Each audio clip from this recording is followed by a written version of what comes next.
So if you think about Scrum, you're trying to embrace a more agile mindset. You're using the Scrum as a framework, an empirical framework for helping your team embrace a more agile mindset. Remember, an empirical framework allows you to inspect and adapt, kind of like how I was describing the shower. You're twisting the dials and seeing what happens. Now this is still, it's 80% of software products now use some sort of agile approach. But there's still a chunk of software products that don't. And there's still some teams that use kind of what they call the hybrid approach, where they've got some sort of old processes that they use and then some new with Scrum. And the old sort of processes are often based on something called Waterfall, which was based on a paper from Winston Royce back in 1970. And so this waterfall approach was based on manufacturing. And it's sort of, you broke down this way to deliver projects, not products, but projects, into these phases. So you had sort of this planning phase, and you had an analysis or an analyze phase. You had a design phase, and then you had a develop phase, and then a test phase, and then a deploy phase. So the idea is that you would start out in your project, and then one team would work on one chunk, and then hand it off to the next team, then hand it off to the next team, sort of in a waterfall approach as it goes down through across your organization through the different functional areas. And so some Scrum teams would sort of use a little bit of this waterfall phase, and this waterfall stuff would kind of end up in the processes, in the Scrum processes. And you'll see this sometimes if your Scrum team has a project manager, and they'll try to make sure that you're delivering something on time, or they'll talk about scope or something like that. Or sometimes you'll have testers in your team that aren't interested in development because they're used to this waterfall style of working, where they're just like, well, you give it to me at the end because that's where I am in the stage of the waterfall.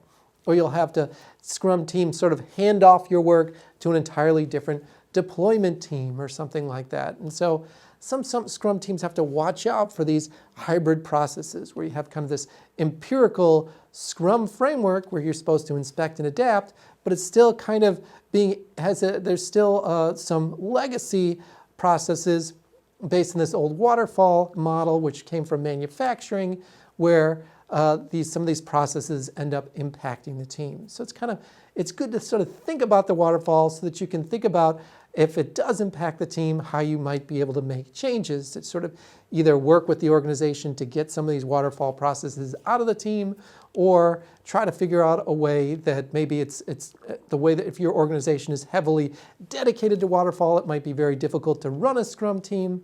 But the earlier you start thinking about the waterfall and its impact on Scrum, the easier it'll be for your team to succeed.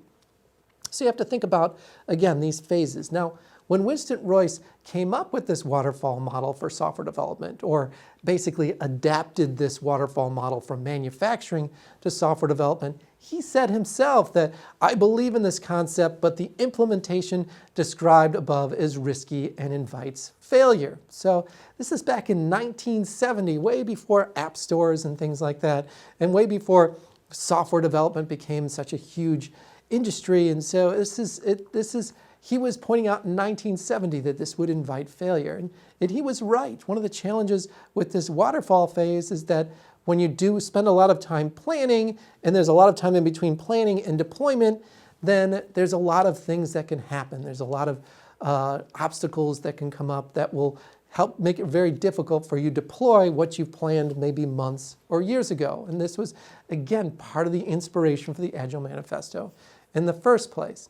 And so you should think about these waterfall processes, but you should also think about the difference between how Agile teams or Scrum teams view their sort of processes compared to waterfall. So if you think about looking at this waterfall phase, as each phase goes down, it becomes more difficult, more costly for you to make changes.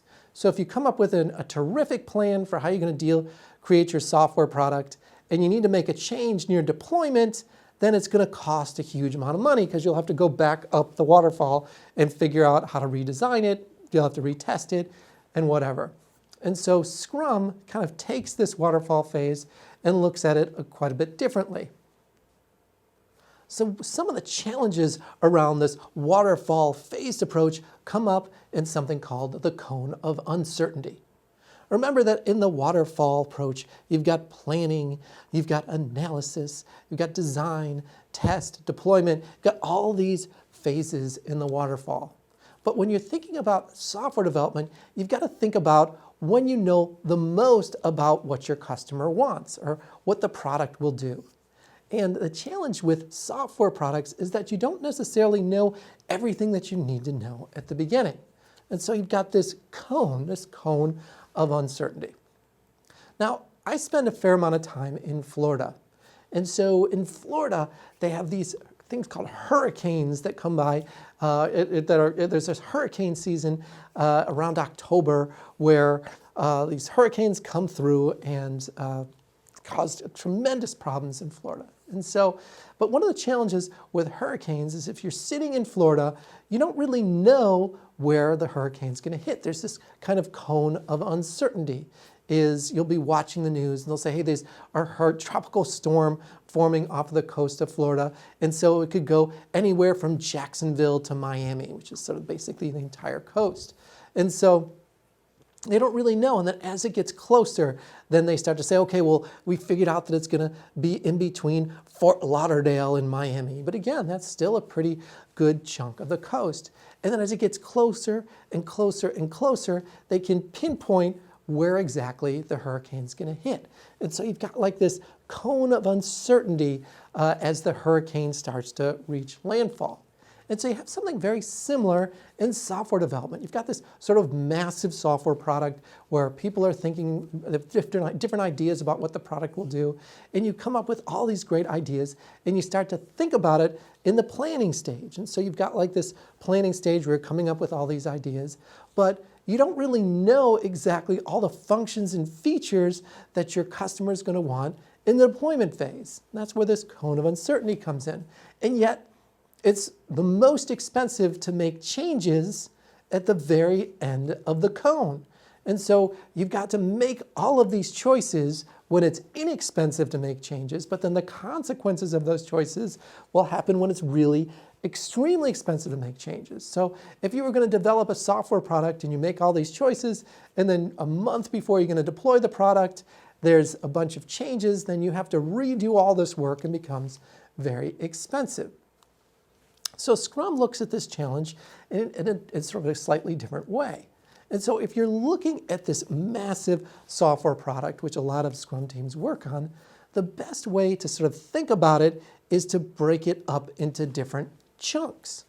And so if you're going to chunk out sort of your software product from beginning and end to the end, and you're going to sort of try to break it down into these 2-week sprints so that you can inspect and adapt your way all the way through the cone of uncertainty. It's kind of like that old joke that if you want to eat an elephant, you sort of have to start one bite at a time. And so these software products are like massive elephants. They're like massive things that you have to sort of figure out how to break down into chunks. And so a good product owner will try to work like a heat-seeking missile over time and kind of find your way to the customer, the highest value functions and features, that 7% that we saw earlier for your customer. So your product owner will kind of be looking to figure out what that 7% is as you work through your cone of uncertainty. Because remember that it gets more expensive as you move along if you're using sort of a more traditional approach, because you don't want to be making massive changes right before you're about to deploy this software product that you've used a traditional waterfall approach. And so if you're thinking of it more with using an agile mindset, then you want to break it down into these little chunks, if you're using Scrum, which are called sprints, so that you can deliver the software incrementally and focus in on the highest value stuff like a heat-seeking missile. So instead of like there being a big unveil at the end, you're sort of improving and iterating the product over time. So if you think back to how I was talking about how they manufacture cars, the customer will go and they'll come up with a design, and then they'll come up with a plan for a new car, and then they'll come up with a design, and then the engineers will work on it, and then they'll create the sort of a test version, and then you'll see the car driving around, and then they'll finally deploy to the customer. And there's a big unveil where they pull back the sheet, and then there's the working car. You don't want to use that same approach with software because at the very end is when it's the most expensive to make changes. So if you use something like Scrum, you're going to want to break down that product into smaller chunks so that you can avoid the challenges with this cone of uncertainty. And so if you compare the two, if you have sort of like this big design up front, sometimes it's called stage gate or big design up front or waterfall style process for delivering software. Remember, you've got the waterfall. We've plan, analyze, design, code, test, and then deploy. So it's similar to how you work in manufacturing. Is you're going through all these stages, and then there's these handoffs between these different stages. Now, if you compare that to what you're doing with Scrum, you've got all of these phases squeezed down into a sprint. So each sprint, you should be doing all of these activities. And with Scrum, it was based a little bit on an old paper called the New Product Development Game. They described it almost like a slice of sashimi, where you have, if you are familiar with sushi, where you have sort of a small slice of the fish that sort of is indicative of the whole. So you have like a small slice, but it has all of the little parts in it.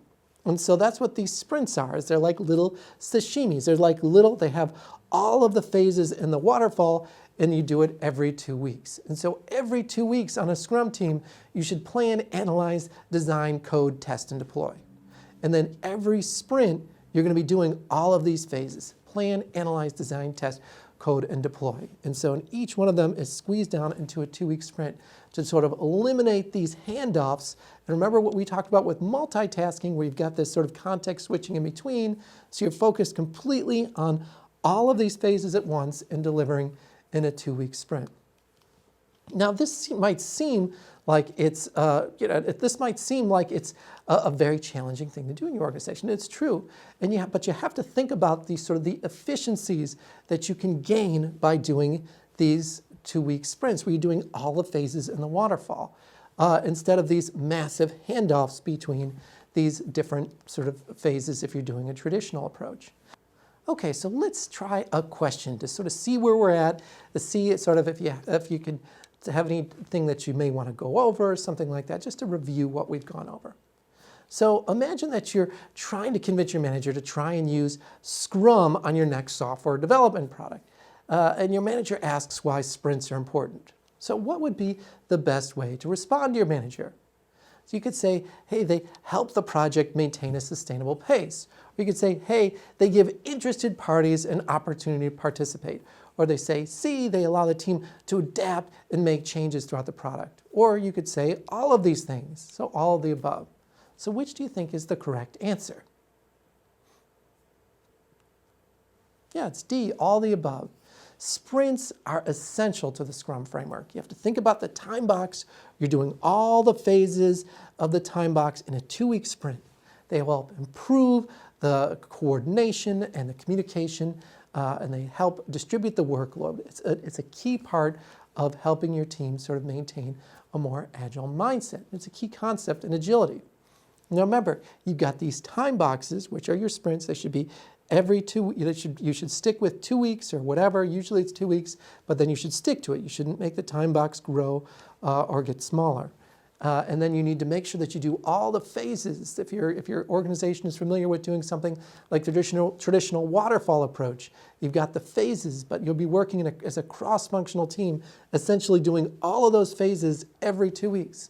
And then you deliver predictably over time. And that's one of the ways that you avoid the challenges with the cone of uncertainty, where you're not forced to make all the decisions about your product when you know the least about what it's going to be. And so again, you're building it up through iterations over time, squeezing all the phases in a typical waterfall project into a sprint, keeping it time boxed to 2 weeks, and delivering the highest value work every sprint.